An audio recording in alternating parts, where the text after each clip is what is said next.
We were going to have you on the first week.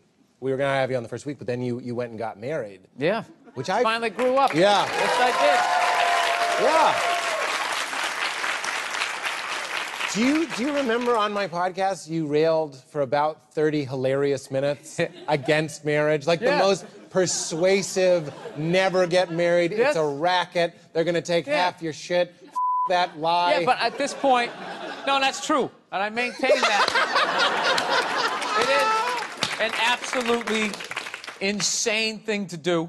Yes. Gay or straight.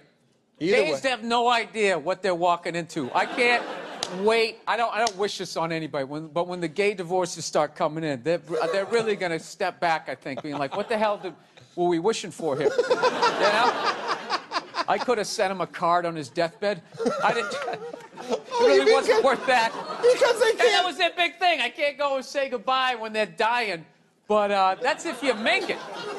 But it's literally like, as far as marriage is working, that's like the sperm making it to the egg. Yeah. You're saying... Dude, it's facts.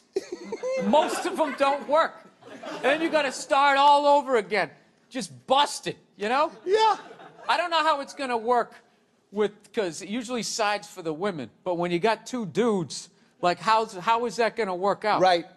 You know what I'm saying? I guess it works out for whoever's making more money. This is classic, like, how I talk on the podcast. I just get into it, and then I realize, oh, hey, I'm a moron, and I didn't read up on this. How is that going to work out? Well, God. I'll tell you it's going to work out. The gay dude who's not doing shit is going to get all the stuff and be like, oh, I'm used to a certain lifestyle, right? And then the gay guy who's killing it, he's going to go back to the studio apartment, calling it right now. Calling it right now. It's going to be horrible. So you're... That'll be great. It'll bring straights and gays closer together. Just start like a divorce bar, like all people welcome. And you just compare notes, like what's more horrific? A bitter ex-dude or a bitter ex-woman? Yeah, when they wrote that "Hell hath no fury like a woman scorned," there weren't as many public gay relationships, so maybe that's real bad too. Yeah, but they didn't have the right to try. They not being married, they didn't have a legal contract. Right. So I think when they broke up was probably whoever was stronger. You know, they just sort of wrestled for stuff.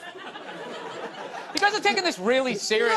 Like, does he really think that's how gay people break up? I'm just messing around. He introduced me as a comedian, right? Am I gonna have to go on split screen with a blogger tomorrow? Right?